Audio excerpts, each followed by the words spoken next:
Class 8th में हमने अब तक 4 लेसन का अध्ययन कर लिया। हमारे 5वें लेसन का नाम है चिट्ठियों की अनूठी दुनिया। देखिए यहाँ पर पाठ में पत्रों की दुनिया भी अजीबोगरीब है।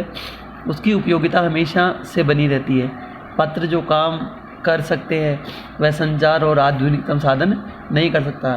पत्र जैसा संतोष फ़ोन या SMS का संदेश कहाँ दे सकता है।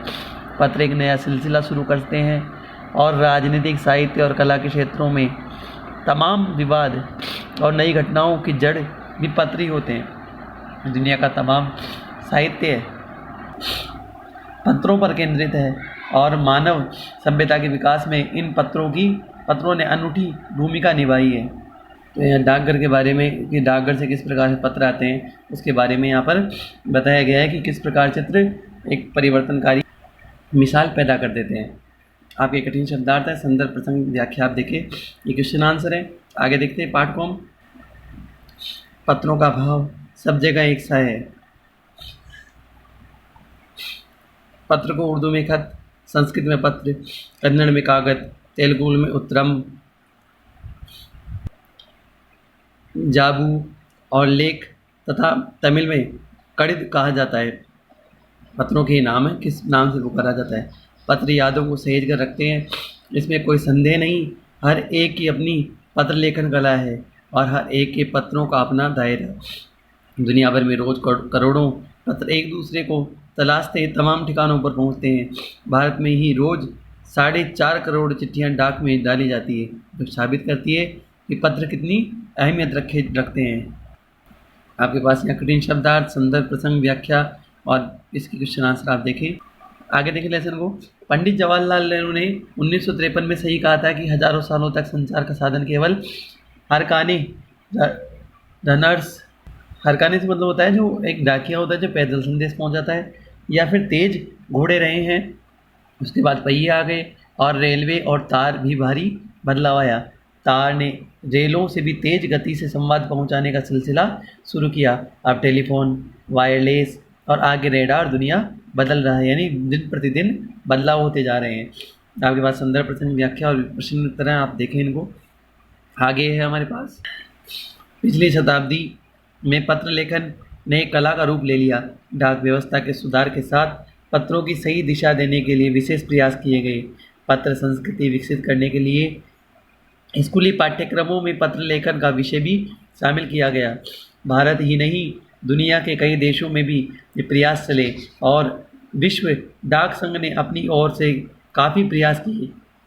विश्व डाक संघ की ओर से 16 वर्ष से कम आयु वर्ग के बच्चों के लिए पत्र लेखन प्रतियोगिताएं आयोजन कराने का सिलसिला 1972 में शुरू हुआ। कठिन शब्दार्थ देखें, संदर्भ, प्रसंग, व्याख्या और क्वेश्चन आंसर आप देखें। आगे देखिए इस पाठ में यह सही है कि खास तौर पर बड़े शहरों और महानगरों में संचार साधनों के तेज विकास और अन्य कारणों से पत्रों की आवाजाही प्रभावित हुई और देहाती दुनिया आज भी चिट्ठियों से चल रही है। फैक्स, ईमेल, टेलीफोन और मोबाइल ने चिट्ठियों की तेज़ी को रोका है और व्यापारिक डाक की संख्या लगातार बढ़ रही है। जहाँ तक पत्रों का सवाल है, अगर आप बारीकी से उसकी तह में जाएं तो आपको ऐसा कोई नहीं मिलेगा जिनसे कभी किसी को पत्र न लिखा या लिखाया हो और पत्रों की बेसब्री से जिसने इंतज़ार न किया हो। हमारे सैनिक तो पत्रों का जिस उत्सुकता से इंतज़ार करते हैं उसकी कोई मिसाल नहीं, यानी संदेश का इंतज़ार करते हैं। एक दौर था जब लोग पत्रों का महीनों इंतज़ार करते थे, पर अब वह बात नहीं। परिवहन साधनों के विकास ने दूरी बहुत घटा दी। पहले लोगों के लिए संचार का इकलौता साधन चिट्ठी ही था, और आज का साधन कई साधन और भी विकसित हो गए हैं। कठिन शब्दार्थ, संदर्भ, प्रसंग, व्याख्या और क्वेश्चन आंसर आप देखें। आज देश में ऐसे लोगों की हमें कमी नहीं है जो अपने पुरखों की चिट्ठियों को सहेज कर और संभाल कर विरासत के रूप में रखे हुए हों। और फिर बड़े बड़े लेखक, पत्रकारों, उद्यमी, कवि, प्रशंसक, सन्यासी या किसान, इनकी पत्र रचनाएं अपने आप में अनुसंधान का विषय है। अगर आज जैसे संचार साधन होते तो पंडित नेहरू अपनी पुत्री इंदिरा गांधी को फ़ोन करते, पर तब पिता ने पत्र पुत्री के नाम नहीं लिखे जाते जो देश के करोड़ों लोगों को प्रेरणा देते हैं। पत्रों को तो आज आप सहेज कर रख लेते हैं या SMS संदेशों को आप जल्दी ही भूल जाते हैं। कितने संदेशों को आप सहेज कर रख सकते हैं। यहाँ पर कठिन शब्दार्थ, संदर्भ, प्रसंग, व्याख्या और क्वेश्चन आंसर आप देखें। आगे देखिए इसमें तमाम महान हस्तियों की तो सबसे बड़ी यादगार या धरोहर उनके द्वारा लिखे गए पत्र ही है। भारत में इस श्रेणी में राष्ट्रपिता महात्मा गांधी को सबसे आगे रखा जाता है। दुनिया के तमाम संग्रहालय जानी मानी हस्तियों के पत्रों का अनूठा संकलन भी है। तमाम पत्र देश, काल और समाज को जानने समझने का असली पैमाना है। भारत में आज़ादी से पहले संग्राम के दिनों में जो कुछ अंग्रेज अफसरों ने अपनी परिजनों को पत्र में लिखे, वे आगे चलकर बहुत महत्व की पुस्तक तक बन गए। इन पत्रों ने साबित किया कि वह संग्राम कितना जमीनी मजबूती के लिए हुआ था।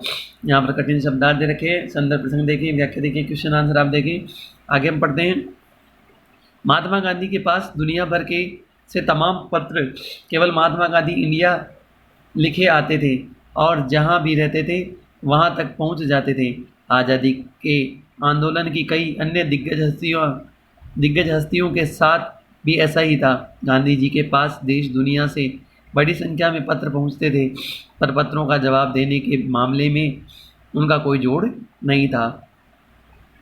कहा जाता है कि जैसे ही उन्हें पत्र मिलता था उसी समय वे उनका जवाब भी लिख देते थे। उनके हाथों से ही ज़्यादातर पत्रों का जवाब देते थे। वो अपने हाथों से ही पत्रों का जवाब देते थे।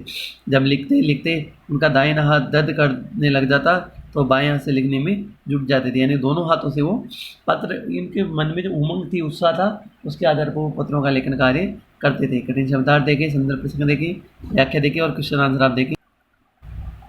आगे देखिए पाठ में, महात्मा गांधी ही नहीं, आंदोलन के तमाम नायकों, यानी जो महानायक थे, जो लड़ाई लड़ने में आगे रहते थे, ने पत्र गांव-गांव मिल जाते हैं। पत्र भेजने वाले लोग उन पत्रों को किसी तरह प्रशस्ति पत्र से कम नहीं मानते हैं और कई लोगों ने तो उनके पत्रों को फ्रेम करवा कर रख लिया है। यह है पत्रों का जादू। यही नहीं, पत्रों के आधार पर ही कई भाषाओं में जाने कितनी किताबें लिख चुकी है। यानी पत्रों की प्रशंसा के बारे में बता रहे हैं, किस प्रकार एक पत्र स्थायी संदेश आज भी मिसाल के रूप में कायम है। वास्तव में पत्र किसी दस्तावेज से कम नहीं है। पंत के 200 पत्र, बच्चन के नाम और निराला के पत्र हमको लिखियो है कहा, तथा पत्रों के आईने में दयानंद सरस्वती समेत कई पुस्तकें आपको मिल जाएगी। कहा जाता है कि प्रेमचंद्र खास तौर पर नए लेखकों को बहुत प्रेरक जवाब देते हैं तथा पत्रों के जवाब में वह बहुत मुस्तैद रहते हैं। मुस्तैद यानी तैयार रहते हैं। इसी प्रकार नेहरू और गांधी के लिए लिखे गए रविंद्रनाथ के, टैगोर के पत्र भी बहुत प्रेरक हैं। महात्मा और कवि के नाम से महात्मा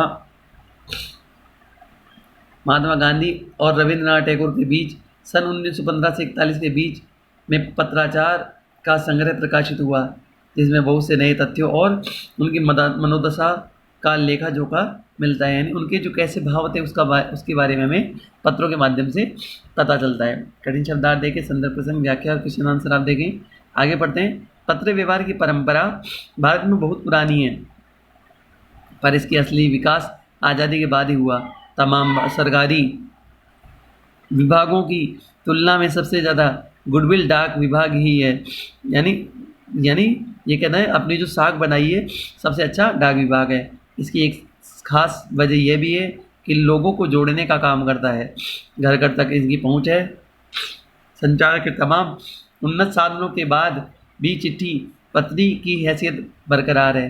शहरी इलाकों में आलीशान हवेलियाँ हो या फिर झोंपड़पट्टियों में रह रहे लोग, दुर्गम जंगलों में घिरे गांव हो या फिर बर्फबारी के बीच रह रहे पहाड़ों के लोग, समुद्र तट पर रह रहे मछुआरे हो या फिर रेगिस्तान की ढाणियों में रह रहे लोग, आज भी खतों का ही सबसे अधिक बेसब्री से इंतज़ार करते हैं। यह बता रहे हैं किस प्रकार अलग अलग स्थानों पर रहने वाले लोग पत्रों की कामना करते हैं कि हमारे पास हमारे परिजनों का, हमारे आत्मीयजनों का एक संदेश आए। कठिन शब्दार्थ देखें, आप प्रसंग देखें, विशेष और व्याख्या का अवलोकन करें। आगे देखिए, इसमें एक दो नहीं करोड़ों लोग खतों या अन्य डाक सेवाओं के लिए रोज भारतीय डाकघरों के दरवाजों तक पहुंच जाते हैं और इसकी बहुआयामी भूमिका नजर आ रही है। दूर देहात के लाखों गरीब घरों में चूल्हे मनी ऑर्डर अर्थव्यवस्था से ही चलते हैं, मनी ऑर्डर से, यानी डाक विभाग के द्वारा जो धन पहुंचाया जाता है उसके माध्यम से ही अपने जीवन गुजारा कर पाते हैं, क्योंकि उनके जो घर वाले होते हैं वो बाहर रहते हैं और वो पैसे भेजते हैं जिससे उनकी उधर पूर्ति हो सके। गाँवों या गरीब बस्तियों में चिट्ठी या मनी ऑर्डर लेकर पहुंचने वाला डाकिया देवदूत के रूप में देखा जाता है, ईश्वर का एक संदेश वाहक के रूप में इसे देखा जाता है। कठिन शब्दार्थ, संदर्भ, प्रसंग, व्याख्या और क्वेश्चन, आपके जो क्वेश्चन आंसर वो देखें। पाठ्य पुस्तक के क्वेश्चन आंसर हम नेक्स्ट वीडियो में हल करेंगे। आज का हम यहीं तक रखते हैं।